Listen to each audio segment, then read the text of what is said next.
Next, we are going to start with section 3, which is one of the most important provision of this act because यहाँ पे the main bar of limitation जो कि actually सबसे main purpose है पूरे limitation act का, the main bar of limitation has been given under section 3 of the limitation act. Main bar of limitation का मतलब है द मेन रिस्ट्रिक्शन कि लिमिटेशन पीरियड एक्सपायर होने के बाद नो सूट अपील और application can be filed. The main bar, the main restraint of the act has been given under section 3. अब section 3 बहुत ही कॉम्प्रिहेंसिव प्रोविजन है क्योंकि अगर हम सेक्शन 3 का क्लॉज 1 देखते हैं, सेक्शन 3 क्लॉज 1 में जनरल रूल दिया गया है that what is the main general declaration regarding the period of limitation. General declaration regarding period of limitation इसके क्लॉज 1 में दी गई है. क्लॉज 2 के बाद कई सारे कुछ सब क्लॉजेस दिए गए हैं कि ऑर्डिनरी केसेस में when a suit is deemed to have been instituted, when a suit of a pauper has been deemed to be instituted, वो हम देखेंगे. पर पहले मेन प्रोविजन देखेंगे, द मेन डिक्लेरेशन. क्या दिया गया है क्लॉज 1 में? Subject to the provisions contained in section 4 to 24 inclusive. Inclusive means 4 और 24 both are included. Subject to का मतलब क्या होता है? ये what do you mean by this language subject to the provisions? That these are the exceptions to the general rule. subject to का क्या मतलब होता है? जैसे notwithstanding होता है saving clause होता है, save as दिया होता है, notwithstanding वैसे ही subject to कि इन situations के अलावा, इन situations को ध्यान में रखते हुए, because ये ऐसी situations है जहां पे period of limitation के beyond भी सूट अपील और एप्लीकेशन को एक्सेप्ट किया जा रहा है. सेक्शन 4 से लेके 24 तक मैंने अभी आपको बताया क्या दिए गए हैं, एक्सेप्शंस एंड एक्सक्लूजन्स. सेक्शन 4 से लेके 11 तक एक्सेप्शंस दिए गए हैं. सेक्शन 24 से लेके सेक्शन 12 से लेके 24 तक एक्सक्लूजन्स दिए गए हैं. तो 4 टू 24 बोथ इंक्लूसिव. ये सब्जेक्ट टू 4 टू 24 का मतलब है कि these are the situations in which even after the prescribed the period of limitation has expired, कि भाई पीरियड ऑफ लिमिटेशन एक्सपायर हो गया, 4 दिन तक कोर्ट क्लोज था, फिर भी हमने सूट को अलाउ किया. But the general rule apart from these exclusions and exceptions, the general rule is suit, every suit instituted, appeal preferred and application made after the prescribed period shall be, the word used is shall use होने का मतलब होता है that this provision is mandatory, और अगर may use होता तो discretionary, और अगर must use होता तो it is, the more appropriate word is directory, directive बोला जाता है. मस्ट का मतलब क्या होता है? ऐसा करना चाहिए, यू मस्ट डू इट. समझ आ रहा है? यहां पे वर्ड यूज हुआ है शैल बी डिसमिस्ड. मतलब अगर कोई भी सूट, अपील या application after expiry of the prescribed period file किया जाएगा, then it is mandatory that such suit, appeal or application shall be dismissed. और वर्ड क्या यूज हुआ है? Prescribed period and not period of limitation. अभी हमने दोनों में डिफरेंस देखा. यहां पे प्रिस्क्राइब्ड पीरियड वर्ड क्यों यूज हुआ है? Limitation, period of limitation word क्यों नहीं यूज हुआ? why they have chosen the word prescribed period here and not period of limitation? Because क्योंकि पीरियड ऑफ लिमिटेशन के बाद तो सूट, अपील और एप्लीकेशन फाइल किया जा सकता है ना. यस और नो? इसीलिए तो दिया है subject to the provisions of 4 to 24, क्योंकि 4 टू 24 के एक्सेप्शंस और एक्सक्लूजन्स अगर अप्लाई किए गए हैं तो पीरियड ऑफ लिमिटेशन के बाद तो सूट अपील और एप्लीकेशन फाइल किया जा सकता है, बट चाहे एक्सक्लूजन्स है नहीं है, किसी भी सिचुएशन में प्रिस्क्राइब्ड पीरियड एक्सपायर होने के बाद तो आप कभी भी सूट अपील और एप्लीकेशन फाइल कर ही नहीं सकते हो, क्योंकि अगर पीरियड ऑफ लिमिटेशन होता तो उसके बाद तो किया जाता है ना। अगर संडे था तो उसके बाद किया जा रहा है, अगर हमने वो पीरियड एक्सक्लूड किया था रॉन्ग कोट वाला, उसके बाद किया जा रहा है। तो पीरियड ऑफ लिमिटेशन एक्सपायर होने के बाद इन प्रोविजंस में तो सूट अपील और एप्लीकेशन फाइल की जाती है, लेकिन किसी भी सिचुएशन में प्रिस्क्राइब्ड पीरियड अगर एक्सपायर हो चुका है, मतलब जो पीरियड ऑफ लिमिटेशन था वो तो एक्सपायर हो ही गया, उसके अलावा जो हमने कैलकुलेट किया एक्सक्लूजन्स और एक्सेप्शंस को अप्लाई करके प्रिस्क्राइब पीरियड, वो भी एक्सपायर हो गया। अब कोई भी सूट अपील और एप्लीकेशन एक्सेप्ट नहीं किया जाएगा, it shall always be dismissed. यहां पे पीरियड ऑफ लिमिटेशन क्यों नहीं है? क्योंकि अगर यहां पे पीरियड ऑफ लिमिटेशन होता तो ये शैल वर्ड जस्टिफाई नहीं हो सकता, क्योंकि वहां पे हो जाता मे। क्योंकि पीरियड ऑफ लिमिटेशन एक्सपायर होने के बाद एक्सक्लूजन्स और एक्सेप्शंस के केसेस में after the expiry of period of limitation suit accept हो भी सकता है, नहीं भी हो सकता। अपील एक्सेप्ट हो भी सकती है, नहीं भी हो सकती। लेकिन अगर प्रिस्क्राइब्ड पीरियड एक्सपायर हो चुका है तो अब कोई भी सूट अपील और एप्लीकेशन कभी भी एक्सेप्ट नहीं हो सकता। हर सिचुएशन में इट शैल बी डिसमिस्ड। समझ आ रहा है? This is the relevance of these terms. ये टर्म्स पहले पढ़ना इसीलिए जरूरी है, बिकॉज वी शुड नो कि यहाँ पे by they have not use period of limitation, by they have use prescribe period. अब अगर हमें दोनों में डिफरेंस नहीं पता होता तो ये इंटरप्रिटेशन हमें समझ नहीं आता। पीरियड ऑफ लिमिटेशन एक्सपायर होने के बाद सूट आपका एक्सेप्ट किया भी जा सकता है, नहीं भी किया जा सकता है। अगर आपने एक्सक्लूजन या एक्सेप्शन प्रूव कर दिया कि भाई आपका केस तो किसी एक्सेप्शन या किसी एक्सक्लूजन में आ रहा है, तो एक्सेप्ट हो जाएगा। लेकिन अगर पीरियड ऑफ लिमिटेशन एक्सपायर होने के बाद इवन प्रिस्क्राइब्ड पीरियड भी एक्सपायर हो गया, तो किसी भी सिचुएशन में the suit appeal or application shall not be accepted, it shall be dismissed। इसीलिए word justify हो रहा है shall। For that purpose यहां पे हमने period of limitation use नहीं किया है, prescribed period use किया है। क्लियर है? आगे क्या दिया गया है? Although limitation has not been set up as a defense, limitation has not been set up as a defense। Defence कौन सेटअप करता है? किसी भी सिविल सूट में डिफेंस क्लेम करने का, डिफेंस सेटअप करने की ड्यूटी किसकी होती है? डिफेंडेंट की। तो इसको ये बोला जा सकता है, although limitation has not been claimed as a defense by the defendant, yes or no? yes, because defence हमेशा डिपेंडेंट ही क्लेम करता है किसी भी सिविल सूट में, किसी भी अपील में या किसी भी एप्लीकेशन में।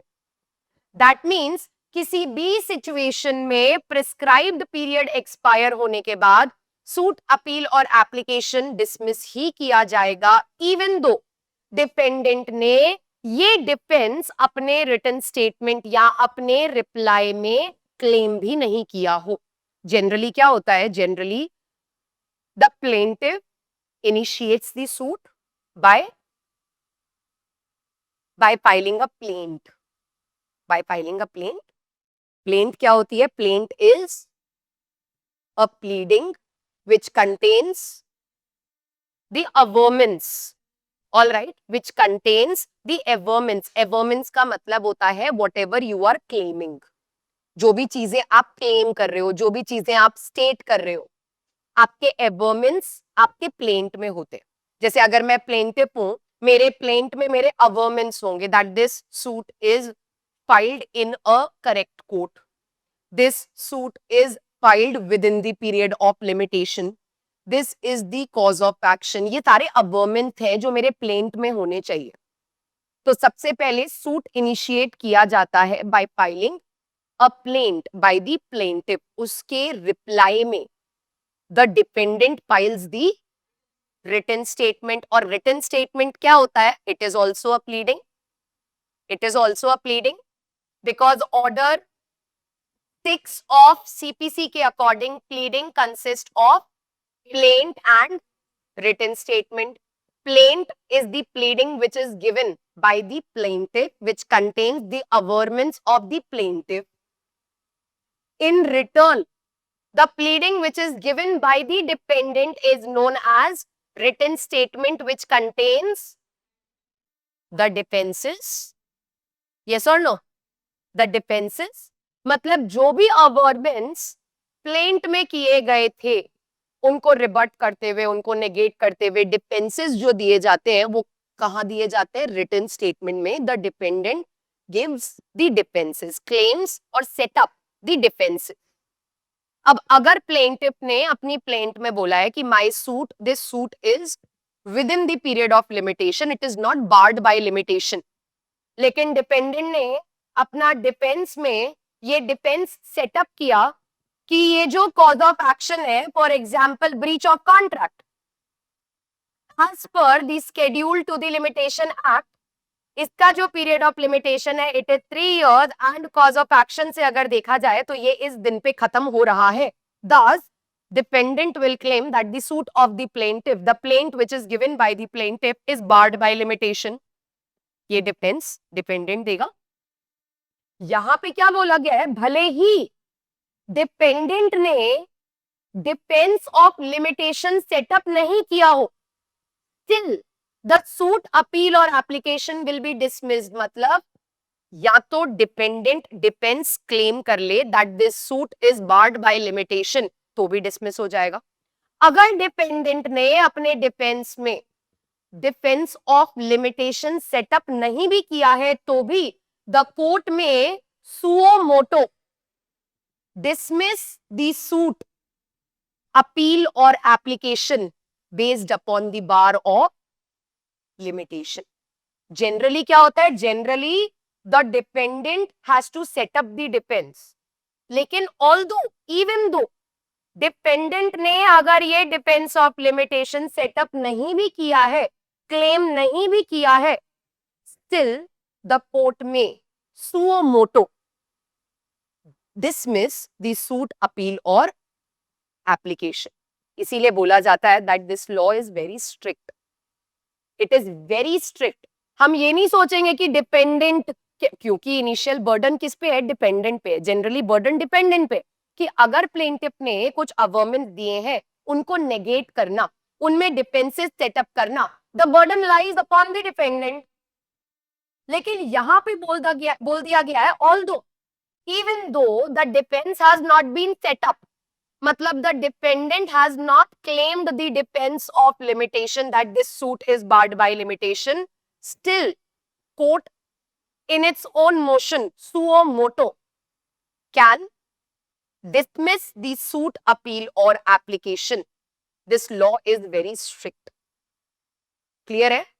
अगर वो बार्ड है, और बार्ड के सेंस में पीरियड ऑफ लिमिटेशन वाले सेंस में नहीं, प्रिस्क्राइब्ड पीरियड वाले सेंस में, कि अगर उस सूट अपील और एप्लीकेशन का प्रिस्क्राइब्ड पीरियड भी एक्सपायर हो चुका है, in that situation if the defendant has raised a claim of limitation, उसके according the suit will be dismissed. Even though the defendant has not raised the defense of limitation, the court can suo moto dismiss the suit appeal or application. That is why it is known as a strict law. अब generally क्या होता है? Generally initial burden किस पे है ये चीज prove करने का कि the suit is barred by limitation? कौन प्रूव करना चाहेगा? डिपेंडेंट. डिपेंडेंट ने चलो अपने डिफेंस में ये लिमिटेशन का डिफेंस सेटअप किया, और उसने ये डिफेंस सेटअप करके एविडेंसेस देके प्रूव कर दिया that this suit is barred by limitation because the period of limitation for this cause of action has already expired. अब वो बर्डन शिफ्ट किस पे हो जाएगा? और बर्डन बोलूं या ओनस बोलूं? Onus, not burden. यहाँ पे मैं इसको ओनस ऑफ प्रूफ बोलूं या बर्डन ऑफ प्रूफ बोलूं? दोनों सेम होते हैं? नहीं, दोनों अलग होते हैं. Onus of proof constantly shifts, but the burden never shifts. It always remains constant. जैसे जब हम क्रिमिनल लॉ या सिविल लॉ पढ़ते हैं, उसमें हमेशा जो बर्डन होता है, जो हमेशा कांस्टेंट रहता है, क्रिमिनल लॉ में the burden is always upon the burden which is always constant. It always throughout the proceeding, it always remains upon the prosecution. Yes or no? Because the prosecution has come to the court to initiate the proceeding. हमने पढ़ा है ना section 101 evidence act में कि he who asserts has the burden to prove. जो assert करता है burden उसके ऊपर होता है. अगर क्रिमिनल लॉ की बात करें तो पढ़ा है हमने, this is the cardinal principle of criminal jurisprudence, that the prosecution has the ultimate burden to prove the guilt of the accused beyond reasonable doubt. होता है, तो वो होता है बर्डन. लेकिन ओनस, और अगर सिविल लॉ की बात करें तो बर्डन किसके ऊपर है? Who has asserted initially? The plaintiff. तो the plaintiff has the ultimate burden to prove that he is entitled to the relief which is claimed. कि जो रिलीफ क्लेम करने के लिए मैंने कोर्ट को अप्रोच किया है at the first place, वो प्रूव करने का जो एंटायर बर्डन है which will always remain constant, वो प्लेंटिफ पे होगा. लेकिन जो ओनस होता है, ओनस पूरे केस को प्रूव करने का नहीं होता. जैसे बर्डन क्या था? पूरे केस को प्रूव करने का बर्डन है. जो केस लेके आया है उस पूरे केस को प्रूव करने का जो अल्टीमेट बर्डन है वो उसी पर्सन पे रहेगा, prosecution, plaintiff, and it never shifts. But जब बात आती है ओनस की, the word onus is always related to proving of a fact. Onus किससे रिलेटेड होता है? फैक्ट से रिलेटेड. कि अगर कोई फैक्ट प्रूव या डिसप्रूव करना है, उसका जो बर्डन होता है, उस बर्डन को, burden to prove a fact only, not the entire case, एक फैक्ट को प्रूव करने का जो बर्डन होता है उसको बोला जाता है onus, which keeps on shifting constantly. इसीलिए onus of proof is known as shifting burden of proof. Shifting burden of proof इसको क्यों बोलते हैं? क्योंकि वो ऐसा बर्डन है जो कांस्टेंट नहीं रहता, वो कंटिन्यूअसली शिफ्ट होता रहता है. पहला ओनस लिमिटेशन का किस पे है? डिपेंडेंट पे. क्योंकि प्लेंटिफ कभी भी ये नहीं बोलेगा ना कि मेरा सूट बार्ड है. कौन बोलेगा? डिपेंडेंट बोलेगा कि प्लेंटिफ का जो सूट है it is barred by the law of limitation, इसीलिए इसको डिसमिस कर दो. तो सबसे पहला ओनस, क्योंकि हम एक फैक्ट, हम पूरे के पूरे सूट की बात नहीं कर रहे हैं, हम सिर्फ एक फैक्ट ऑफ लिमिटेशन की बात कर रहे हैं, इसीलिए वर्ड यूज हो रहा है ओनस. और वो इनिशियली किस पे है? डिफेंडेंट पे. The dependent will prove that the suit of the plaintiff is barred by the law of limitation.